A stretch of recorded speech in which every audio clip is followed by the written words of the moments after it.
Hello again and welcome back to English Today. And this is DVD 22 and the fifth and last DVD of your advanced level and the series. And in this DVD, you will see another 2 episodes of our story, That's Life, followed by some more special TV programs. This time, our sports expert will be talking about Wimbledon. And then our culinary experts will be talking about wine tasting. Then, in the grammar section, we'll study some more useful phrases for when you're socializing and other ways of expressing probability using likely and unlikely. All right? So enjoy your viewing.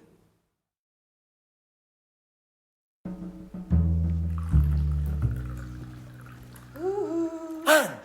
Hi. I'm so happy you have accepted my invitation. What a strange voice you have.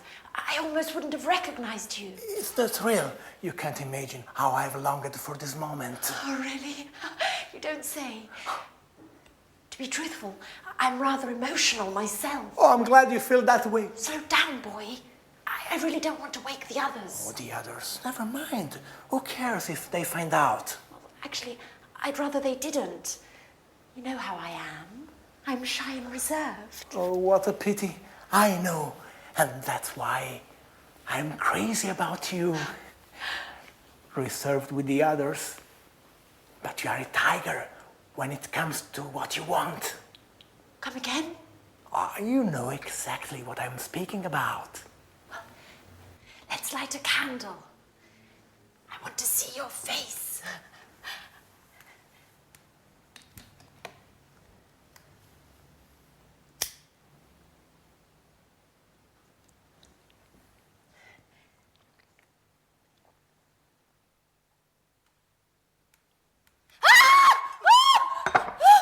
What are you doing here? Anne, it's me. Don't worry. Our date, you don't remember. Oh, you are a little nervous. Come here, baby. Oh, let go of me. Let go. Don't you dare touch me. Oh, you should be ashamed of yourself.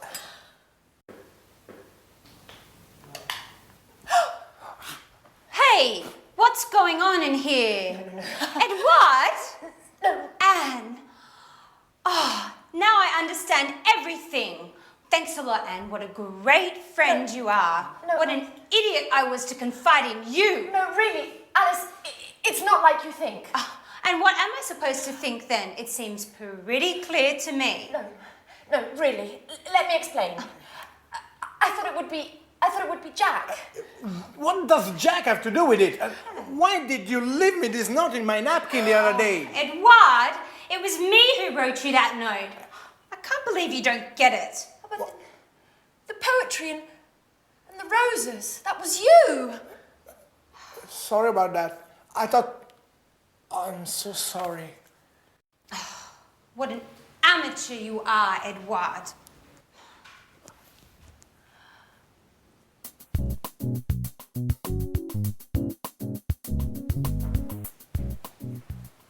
Hey, Anne. Hi. Have you read the paper? There's an article about Peter. Our singer has become famous. No, I haven't read it. To tell you the truth, I'm really not interested. What a pity. It's very interesting. Hey, Alice. Hi, Alice. Take a peek at the paper. There's an article about Peter. Whoopee, glad to hear it. Who cares? Fun you girls are. It's quite the pleasure to hang out with you. Edward, at least you'll be interested. Would you like to read this article about our friend Peter? Actually, I wouldn't, Jack. Would somebody explain what's going on? I have never seen so many long faces. You and your expert advice.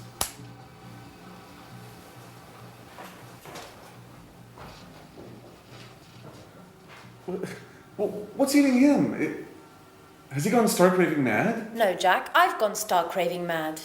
Yet again I played the fool. What an idiot.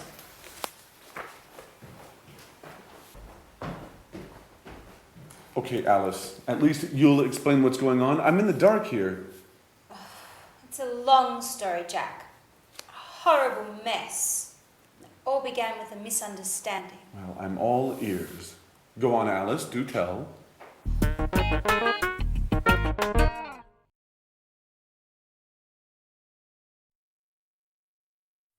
Hello again and welcome back. I want to look at some more socializing language with you because very often you just don't learn that when you study in schools and things like that. And it's very important when you're traveling to be able to socialize and feel confident.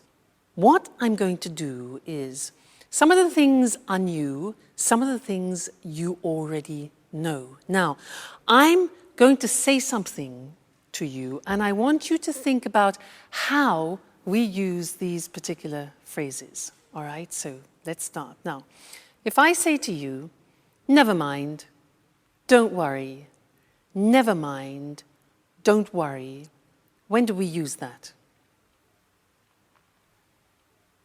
Yeah, it's often in a situation where, for example, you disturb somebody, you say, oh, I'm terribly sorry, because you pour red wine on their trousers or something like that. I'm terribly sorry. The person apologizes and you say, never mind, don't worry. It means for you it's not important. Okay? So, never mind, don't worry. What about this one? If I say, what a pity, or, oh, what a shame. When do I use that? What a pity. What a shame. Yeah, it's to express your disappointment when something happens. Oh, you can't come tonight. What a pity. What a shame. All right, so disappointment. Good. Next one.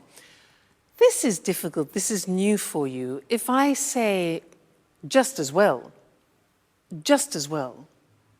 what does that mean? You don't know, it's difficult. Just as well has no sense individually. I'll give you an example. It's not going to rain tomorrow.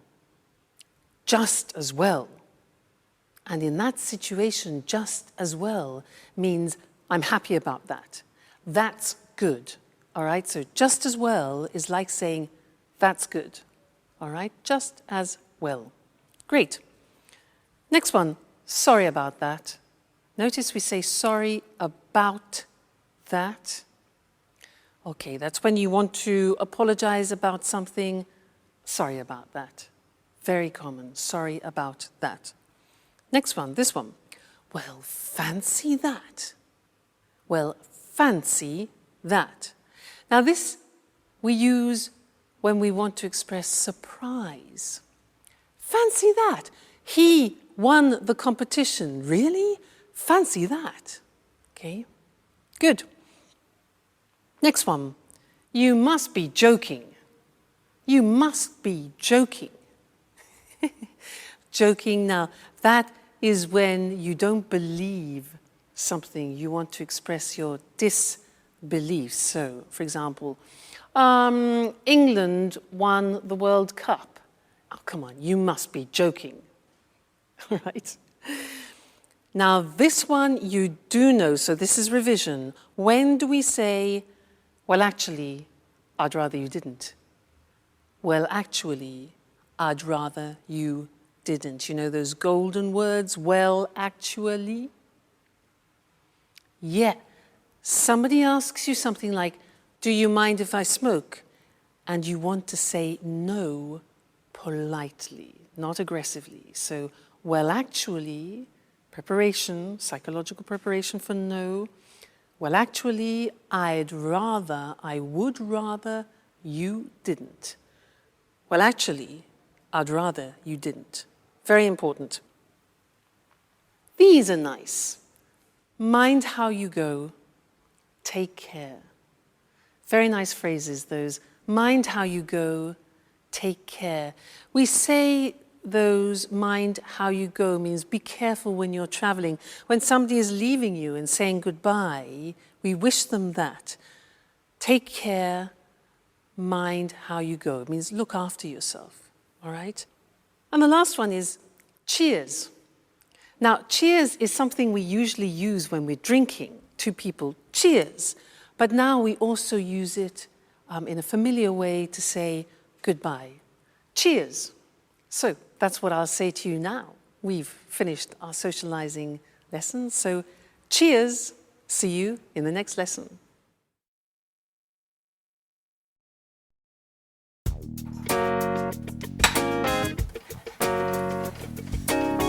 Hi, Anne. Have you got a minute? Hi, Jack. I'd like to have a word. You've probably already heard the sordid story. Yes. Listen, Anne. No, I want you to listen, Jack. You've probably had a good laugh on my behalf. Now, that said, I prefer no further comments on the story. It is not my intention to make fun of you, Anne. Although I must admit that the whole misunderstanding was rather amusing. Great. Now, pretty please, let's not talk about it anymore. Well, I would like to have a word about it. What I'm about to say is sure to surprise you. Nothing's bound to surprise me anymore, Jack. Anyway, listen. Don't worry. You don't have to explain. I know how things are. I know that you like me, but just as a friend. A friend that, listen, well, Anne. Maybe if we'd met at some other time... Anne, excuse me. Things would have gone differently, and then, well, perhaps... Oh, blah, blah, blah, blah, blah, blah, blah. Anne, can I speak for 1 minute, please? Yes. Certainly, Jack. Thank you. Go right ahead. Now, you know how I suffered about Sharon. And well, after her, I didn't think I'd ever feel anything about another woman. But then you came back from your holiday and I started to feel better. I didn't think about Sharon so much. What are you getting at, Jack? And it was because of you that I managed to forget about Sharon. Well, that's what friends are for, n'est-ce pas? You really don't get it, do you? Get what, Jack? Anne, I'm trying to tell you that I'm in love with you. I didn't want to believe it at first. I thought I was attracted to you because I felt so alone in the world. But then this feeling grew, and when Alice told me about Edward, I realized it should have been me to bring you those flowers. Jack, if this is some kind of a joke, it's not very amusing. No, it's the truth, I swear. We were made for each other.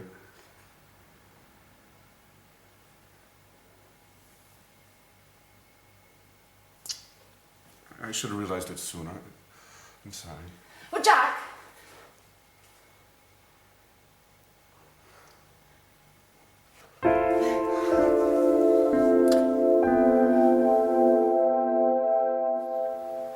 So, Edward, are you going to explain why you called us all here today? What's so urgent? Well, listen.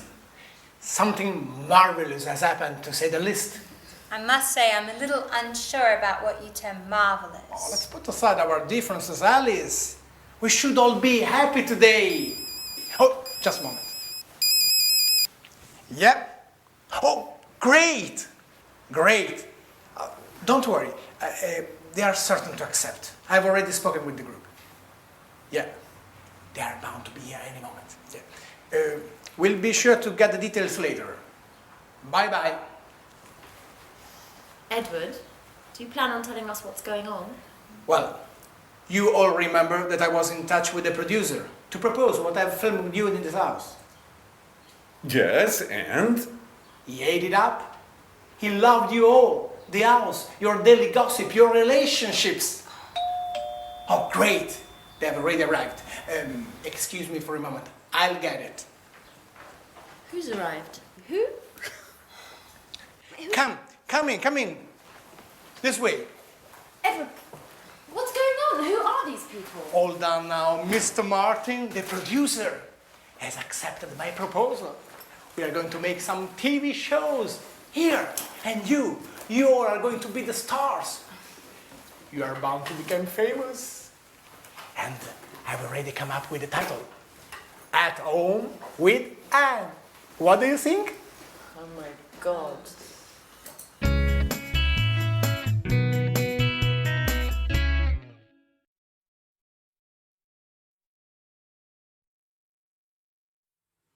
Hello again, and here we are at the last lesson. And if you are still with me, you are so dedicated, I would want to give you a medal. Fantastic. So in this last lesson, I want to say a couple more things about probability and improbability, because it's very important to have and to understand a couple of these words which I don't think you've heard before. So we'll go to the screen to look at these words because they're quite complicated. So probability and improbability. Look at the screen. We can use two words, unlikely and likely. Have you ever heard of those? Unlikely and likely? No, maybe not. Let me show you how they work. I can say to you, if for example, let's take my sister. My sister is a gymnast. She's going in for a competition, but the probability that she will win is low. So to say that in English, I can say she's unlikely to win. Look at that structure. It's the verb to be plus unlikely plus the infinitive. So if I say to you, my sister is unlikely to win the competition, it means the probability is low. All right, so she's unlikely to win. Now, I can increase that negative probability by saying it's highly unlikely. For example, the weather. Let's say the weather. The weather is bad and the chances that it will be improved tomorrow, negative. I say it's highly unlikely to improve. Highly unlikely means it's almost impossible. So we can add highly to unlikely. You see, unusual structure this. Another example, he's unlikely to get it. All right, so I want you to think about that. Unlikely is something we use a lot in the English language. You need to recognize it and to use it yourselves. Now let's move on to real probability, expressing real probability. In English, we can use the word certain, sure. These are words that you already know. But there's another word which I don't think you know, and it's bound, from the verb bind, bound, bound. Now, if I say to you, they're bound to accept, you'll probably think, what? Now, they are bound to accept means they are certain or they are sure to accept. So this is describing real probability. All right, bound to, sure to, certain to. Look at the examples. They're bound to accept it. We are sure to arrive on time. It's certain to work. Now let's take some examples and put them in sentences. I say to you, China will become a major world power. Now, what do you think about the probability of that? Well, high, yeah? So we could say China is highly likely, this is the positive form, highly likely to become a major world power. Another situation, what about this? In our lifetimes, a woman will become Pope. How about that? Right. We would say it's highly unlikely that a woman will become Pope, all right? Highly unlikely. Another example, the world's climate will continue to change. I think that's obvious, yeah? So we could say the world's climate is bound to continue, is sure to continue to change if we keep behaving like this. And one more. You'll learn English if you follow this course. That's for sure. So we would say, you're sure, you're bound to learn English if you follow this course. All right, so different ways for you to express probability, strong probability, less strong probability. Fantastic. Well, what can I say to you? You have been wonderful. You've studied hard, followed all the lessons. All I can say is keep practicing. Go to England, go to America, go to Canada, go on a holiday, speak to tourists, speak to friends, do courses, keep reading. It's important. You know English is an important language. Today, it's not possible to work or live without it. So thank you for being such great students. And who knows, maybe you and I will bump into each other in a street in London. Well, I hope so. So take care. Look after yourselves, and good luck with your English, okay? Bye, and thanks again.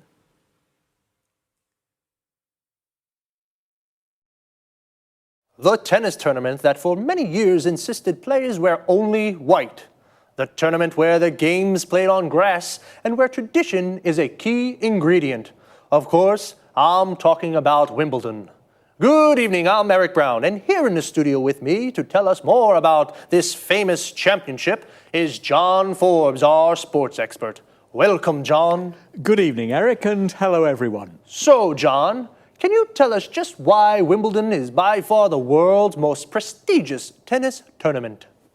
Well, Eric, the world's first international tournament took place at Wimbledon. Today, of course, there are many international tournaments, but Wimbledon has managed to retain a special place in the hearts of tennis fans and most players around the world. And when did the first championship take place? The first tournament took place in 1877, and there were a couple of hundred spectators.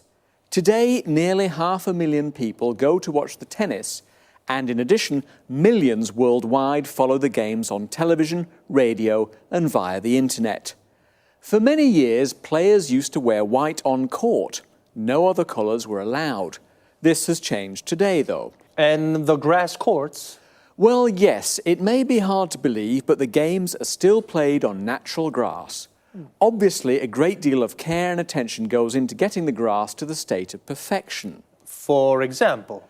For example, 1 ton of grass seed and 3 million litres of water a year, and a team of 14 groundsmen. 14? Yes, 14. But you know, Wimbledon's famous grass surface can cause problems. What sort of problems?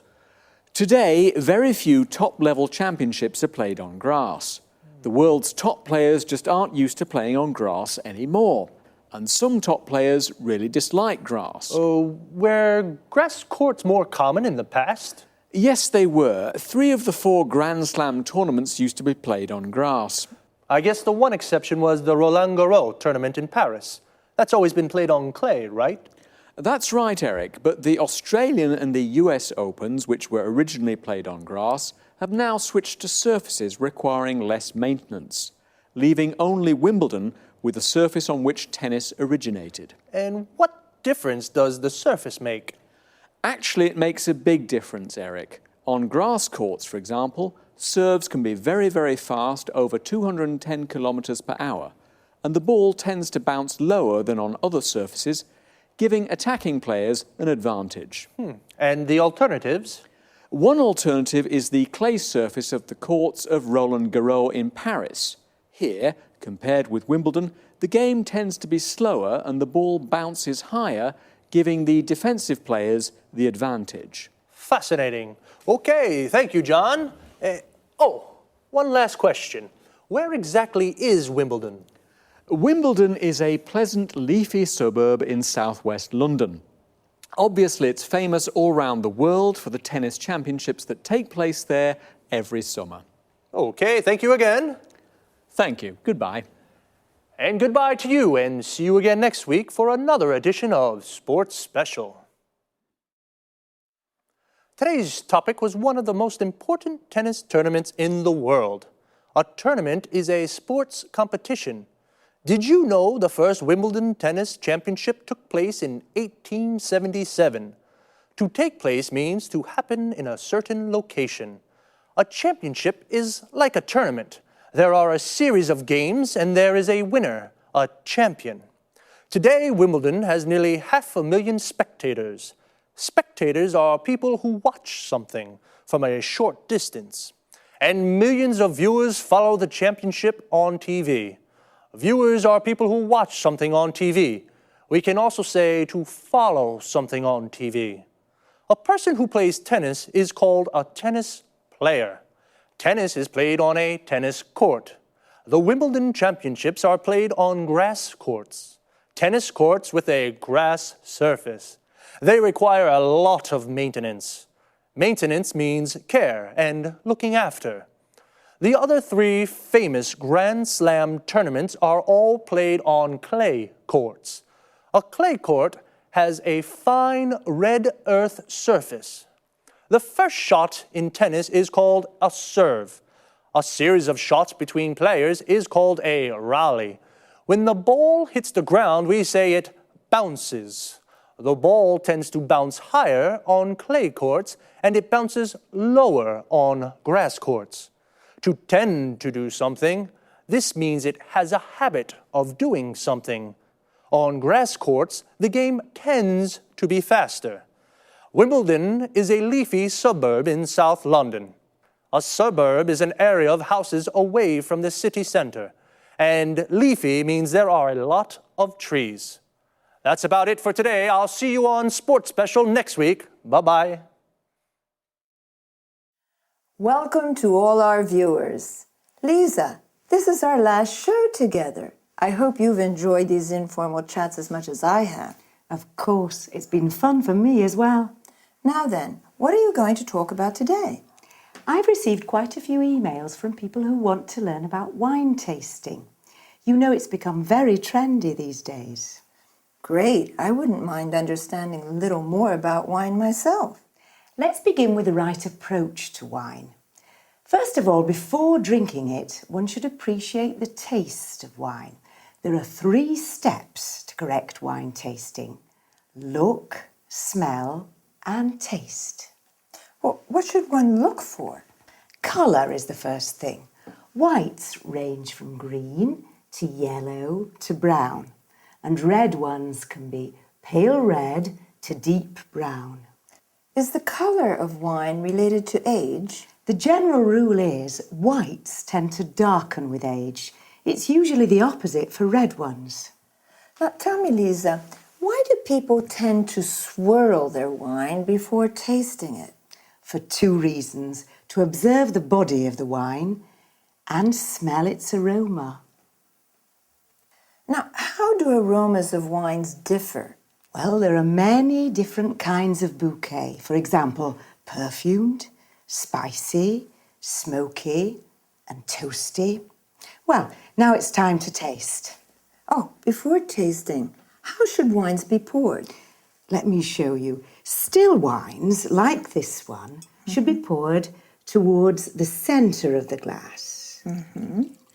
Remember that sparkling wines, on the other hand, should be poured against the side of the glass. Why is that? So the bubbles don't escape. So now try sloshing the wine yourself. Observe it carefully. Are there good legs? Legs? What do you mean? Can you see the droplets on the glass? Yes. Well, they indicate a thick body of the wine. Now, have a first sip. Swish the wine around your mouth and give us your first impression. It's, how can I say, slightly bitter. Seems like a fruity taste to me. You see, you've already identified 2 wine flavours. Now, take another sip and see if you can't taste the tannin. I'm not really sure. In the beginning, it's difficult to define a wine.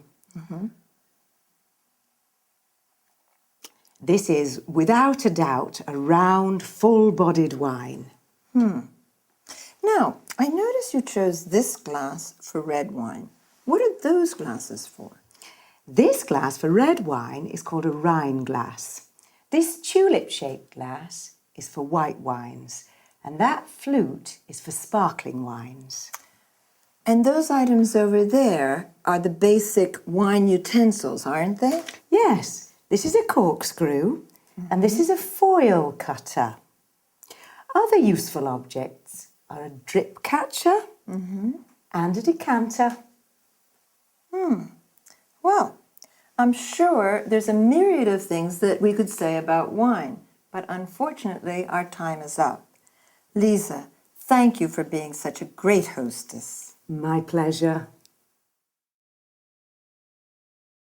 Now, let's have a look at the language we used. Lisa said that wine tasting has 3 steps. When we look at wine, we study its appearance. When we take a whiff of wine, we smell it so as to appreciate the bouquet. This is also called aroma or nose. It can be perfumed, fruity, appley, berry-like, for example, bitter, toasty, smoky, spicy, and so on. I asked about swirling. This is moving the glass around quickly to draw in some air. When you slosh wine, the movement is more agitated. Legs are the viscous drops that form and run down the sides of the glass after swirling wine. A body refers to the weight of wine in one's mouth. Wines can be defined round, full-bodied, medium-bodied, or light-bodied. Aftertaste defines the taste that remains in one's mouth, length of time, after swallowing. Tannin is a chemical compound from bark, wood, etc., used in tanning. It mostly refers to red wines.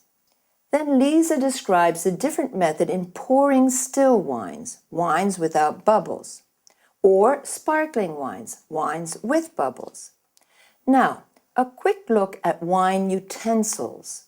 A corkscrew is what we use for pulling corks out of bottles. A drip catcher will avoid drops falling on the tablecloth. To let wines breathe, we use a decanter. Thank you very much for your attention. Goodbye.